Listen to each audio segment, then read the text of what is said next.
Hello, I'm Sean Carter, founder of Cyvorex. With me is Glenn Smith and Chamal Vijayasinghe. So what is Cyvorex? Cyvorex is a news website that is aiming to deliver cutting-edge tech news like enterprise networking, data center operations, and sysadmin news. To complement our infrastructure, we have designed and built a resilient distributed system, a web scraping component, and a web bot. Also, a brand new Cyvorex app, so our users can get the latest on the go. I'm going to turn this over to Glenn, where he's going to talk about our web scraper and our web bot. Our distributed system uses the latest in web scraping technology. We have implemented import.io crawler and extractor to collect data from specified sources that provide technology news such as The Verge, The Register, and Wired.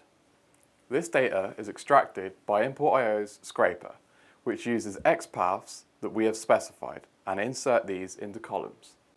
Then the crawler is used with a number of different settings so it meets our website's requirements. Let's take a look at an example from TechCrunch.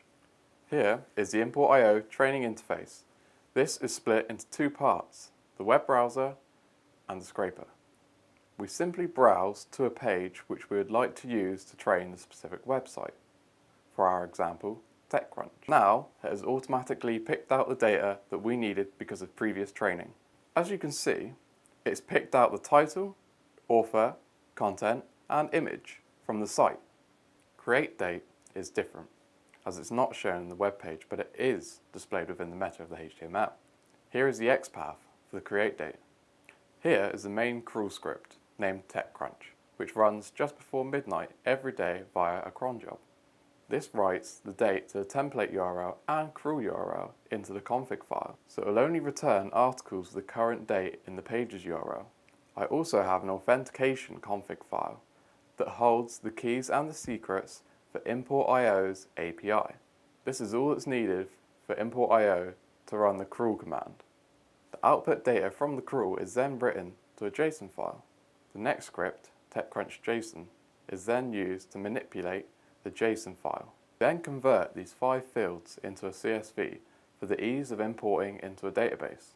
The CSV is then moved to the HQ DB cluster. Then there is a script to import the CSV into a temporary database. Then another script will run to move the data from the temporary database into the main database.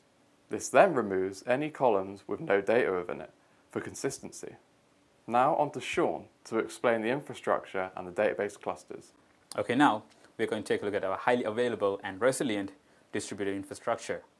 We'll start with backend systems, then we'll work our way to front-end systems such as the proxies and internet-facing routers. These mass nodes can be located in several physical sites. It could be distributed across data centers or across the world. For replication between these nodes, we use MariaDB Galera cluster, which was developed by MariaDB. So let's take a look at Galera cluster. So the Galera cluster supports synchronous replication, active multi-mass topology, automatic node joining, and direct client connections, just like MySQL databases. Okay, now let's take a look at our next layer, backend web server cluster. Here we have 2 identical servers with Apache, PHP, and also a modified version of WordPress. We use ClusterFS as a shared storage pool between the servers. This ensures consistency of objects between the servers. From a user's perspective, if one server fails, the other would take over and work without a hitch.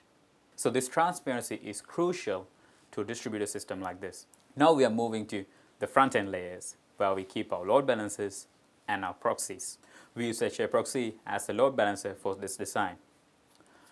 And it's doing layer 4 load balancing with round robin. So as you can see, we have 2 load balancers here, one named HQ and one named Cloud. These load balancers are not active at the same time. The Cloud load balancer is a backup load balancer in case the HQ load balancer fails. So that is failover for our load balancers. As you can see, if I fail a master load balancer, all the traffic would flow as it would normally do. This is due to the failover mechanism. The system design is streamlined in such a way that no human interaction is required in case of a failure. Our Android app provides a method of mobile access to the content on the Cyvorex website from any Android-based device. It fulfills the design requirements set for it by being fully secure and having a user-friendly interface. The app is programmed to contact the website's external JSON API using RESTful Web Services as the middleware. Then the JSON tags in the API feed are used to identify and retrieve the requested posts and content securely via HTTPS. Next, Google's JSON code library is used to convert those retrieved JSON elements into Java objects. The main page of the app uses the retrieved titles of the posts to display them as a list. Tapping on one of the titles leads to its own unique post page with the title, image, and content of that post displayed on it.